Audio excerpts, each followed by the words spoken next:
like this. The trouble here is that because we're Tasmania, and because this site has been hidden for so long behind a mental hospital, people have forgotten that it's here. And so our job now is to get out there and showcase it, talk about its potential. That's why drawing together all the plans, the heritage plans, the restoration plans that have been done for over the years, getting them together and getting one plan staged for the future is really important.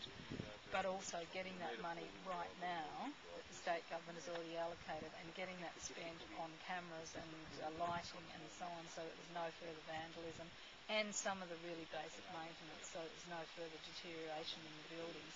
That's the critical thing now, and that's something I want to really work on. And do you think that there needs to be a change in attitude in the town about people becoming proud of the site and something that they do want to showcase rather than one of the biggest issues impacting 1989, the coal mines site on the Tasman Peninsula was being vandalised in exactly the same way as this site is being vandalised. People used to get in their car from Hobart and go down there and steal sandstone blocks and window sills, etc. from the coal mine site. It was just deteriorating. Now, I started campaigning then as a member for Lions to have that site restored because I argued that it was essentially an absolute critical part to convict life on the peninsula, and it needed to be dealt with. Since then, that site has been given appropriate interpretations, restoration, and now it's part of the showcase of the Tasman Peninsula. Now that's happened in 20 years. Now I don't want it to be another 20 years. We've wasted already a decade here at Willow Court because of this toing and froing about who should take it on. And it's as Chris said, it's because we're so spoiled. People look at heritage buildings and think, oh God, that's a black hole, that's an endless black hole of money, and nobody wants to take responsibility for it. We've got to change our attitude and say this is a fantastic opportunity for us if we get it right, and we need to get it right quickly. Sometimes things could start to happen when people actually work being done. Well, I'd like to the camera and the lighting I'd like to see in place by the end of the year. We could do that in the next few months if the money is freed up to do it.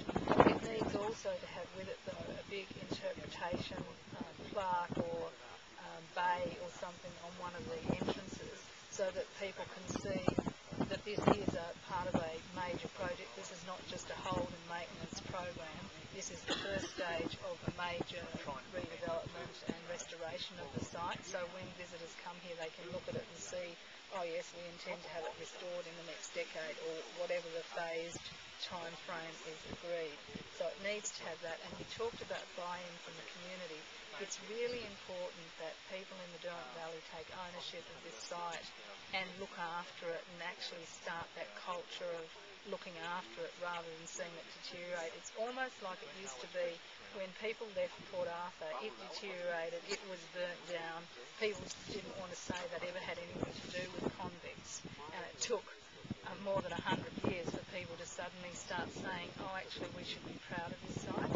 I think there's been a bit of that in relation to Willow Court because it was a mental hospital, because New Norfolk was the home of the mental hospital, a psychiatric institution, an asylum in the old terminology.